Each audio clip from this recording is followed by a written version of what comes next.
കേറ്റ്ലിൻ്റെ first day ഔട്ടിൻ്റെ video ആണ് കാണുന്നത്. നമ്മൾ ആദ്യമേ പോകുന്നത് ഗുരുവായൂർ എന്ന് പറയുന്ന സ്ഥലത്തേക്കാണ്. അപ്പം കാറിൽ കേറ്റ്ലിനെ ഇങ്ങനെ സെറ്റാക്കി ബെഡൊക്കെ ഇട്ട് കിടത്തിയാണ് കൊണ്ടുപോയത്. ബാക്ക്ഗ്രൗണ്ടിൽ കേൾക്കുന്ന കേറ്റ്ലിൻ്റെ കരച്ചിലാട്ടോ. അപ്പം സിൻഡ്രല്ല എന്ന് പറയുന്ന ഒരു പാവേനയും കൂടെ എടുത്തത് കൊണ്ട് കേറ്റ്ലിൻ അതിനായിട്ട് കളിച്ച് കുറേ നേരം കിടന്നു. അതിന് ഭയങ്കര ഇഷ്ടമാണ് കേറ്റ്ലിന്. അപ്പോൾ അതിൻ്റെ കൂടെ കളിയായിരുന്നു. അതിനുശേഷം ഞങ്ങൾ ഭക്ഷണം കഴിക്കാനായിട്ട് ഇറങ്ങിയത് ഒരു ആര്യാസിലാണ്. അപ്പോൾ ആര്യാസിൻ്റെ സൈഡിൽ ഇങ്ങനെ കുട്ടികൾ കളിക്കുന്ന ഒരു പാർക്ക് പോലത്തെ ഒരു സ്ഥലം ഉണ്ടായിരുന്നു. അപ്പോൾ അവിടെ ഇറങ്ങിയപ്പോൾ ഞങ്ങൾ കുറച്ച് വീഡിയോസ് എടുത്തതാണ്. എനിക്ക് ഭയങ്കര എക്സൈറ്റ്മെൻറ്റ് തോന്നി അതിലൊക്കെ കയറി കളിക്കാനായിട്ട്. നമുക്ക് കയറാൻ പറ്റുന്നതുമായിരുന്നു, അതുകൊണ്ട് ഞങ്ങൾ അതിലൊക്കെ അങ്ങനെ കയറി കളിക്കുമായിരുന്നു. ഇവിടെ നിന്ന് ഞങ്ങൾ പോയത് ഗുരുവായൂരോട്ടാണ്. ഗുരുവായൂർ അമ്പലത്തിൻ്റെ അടുത്തായിട്ട് ഒരു റിസോർട്ടിലായിരുന്നു ഫംഗ്ഷൻ നടന്നിരുന്നത്. അപ്പോൾ അങ്ങോട്ടാണ് നമ്മൾ ട്രാവൽ ചെയ്യുന്നത്. ആദ്യമായിട്ട് കേരളത്തിൽ നമ്മൾ രണ്ടുപേരും കൂടെ ഒറ്റയ്ക്ക് കൊണ്ടുപോകുന്നത് എൻ്റെ ഫ്രണ്ട് ഹീരയുടെ കല്യാണത്തിനാട്ടോ. കല്യാണത്തിൻ്റെ ബിറ്റ്സൊന്നും ഞാൻ ആഡ് ചെയ്യുന്നില്ല. ഇത് ഞങ്ങൾ ഗുരുവായൂർ അമ്പലത്തിൻ്റെ ഫ്രണ്ടിൽ ചെന്നപ്പോഴേക്കും അവിടെ നിന്ന് കുറച്ച് വീഡിയോസ് എടുത്തതാണ്. അതിനുശേഷം ഞങ്ങൾ പോയത് ആനത്തൊട്ടിൽ എന്ന് പറയുന്ന സ്ഥലത്തോട്ടാണ്. ആനത്തൊട്ടിൽ കുറേ ആനകളുള്ള സ്ഥലമാണ്. പ്രായമായ ആനകൾ, എഴുന്നള്ളിപ്പിന് കൊണ്ടുപോകുന്ന ആനകൾ, അങ്ങനെ പല ആനകളുള്ള സ്ഥലമാണ്. അപ്പോൾ കേരളിന് ആനേനെ കണ്ടിട്ട് ഉള്ള എക്സൈറ്റ്മെൻ്റ് ആണ് ഈ കാണുന്നത്. ബാക്ക്ഗ്രൗണ്ടിൽ കേരളിൻ്റെ കരച്ചിലാണ് ഈ വോയിസ് ഓവറിൻ്റെ അടുത്ത് കേൾക്കുന്നത്. അതും ഒരു ഓർമ്മയ്ക്ക് ഇരിക്കട്ടെ എന്ന് ഞാൻ വിചാരിച്ചു. അതുകൊണ്ട് ഞാൻ വിചാരിച്ചപ്പോൾ തന്നെ ഇങ്ങോട്ട് എടുക്കാറ്. ആനയും കേരളിനും നല്ല കോമ്പിനേഷൻ അല്ലേ, നല്ല രസമുണ്ടായിരുന്നു. അവിടെ അടിപൊളിയായിട്ട് കേരളിന് എൻജോയ് ചെയ്യുമായിരുന്നു. പല പല ആനകളുള്ള സ്ഥലമായിരുന്നു. അപ്പോൾ നമ്മൾ കുഞ്ഞിനെ ആനേനെ കാണിക്കാമല്ലോ എന്ന് ഓർത്ത് അങ്ങനെ നടക്കുമായിരുന്നു. ആൾ നല്ല ഉറക്കം മൂടായിരുന്നു. എന്നാലും ആനേനെ കാണിക്കാമെന്ന് വിചാരിച്ച് നമ്മൾ ആനയുടെ അടുത്തോട്ടൊക്കെ കൊണ്ടുപോകുമായിരുന്നു. ആനേനെ നോക്കുമ്പോൾ ഭയങ്കര എക്സൈറ്റഡ് ആയിട്ടാണ് നോക്കിക്കൊണ്ടിരുന്നത്. ബിക്കോസ് ആദ്യമായിട്ടാണല്ലോ ആനയെ കാണുന്നത്. പിന്നെ ഉറക്കവും വരുന്നുണ്ട്. അപ്പോൾ ആൾ കൈ ചപ്പി പതിയെ എൻ്റെ മേത്ത് കിടന്ന് അങ്ങ് ഉറങ്ങി തുടങ്ങി.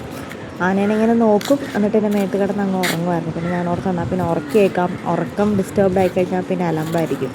അതുകൊണ്ട് അങ്ങനെ പതിയെ ആൾ ഉറക്കുമായിരുന്നു. ആൾ കൈ ചപ്പി ഇങ്ങനെ നിൽക്കുമ്പോൾ ഞാൻ കുറച്ച് വീഡിയോസും ഫോട്ടോസൊക്കെ എടുക്കാൻ വേണ്ടിയിട്ട് കേരളീനെ ആനയെ കാണിച്ചത് കാണിക്കണ്ടേ നമുക്കെന്ന് പറഞ്ഞാൽ നല്ല കുറച്ച് വീഡിയോസും ഫോട്ടോസൊക്കെ എടുക്കുമായിരുന്നു. അത് കഴിഞ്ഞ് കുറച്ച് എണീറ്റ് കുറച്ച്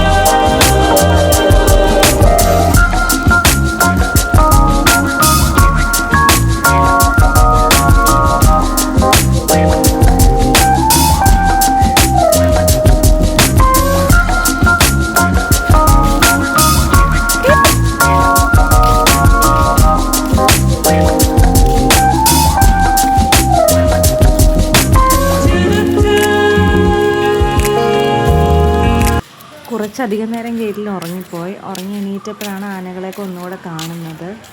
അതിനുശേഷം നമ്മൾ തിരിച്ചു പോരുമായിരുന്നു. കാറിലും കിടന്ന ആൾ കുറേ നേരം ഉറങ്ങി. ഭയങ്കര വെയിലായിരുന്നു തിരിച്ചു പോരുന്ന സമയത്ത്. അപ്പം നമ്മൾ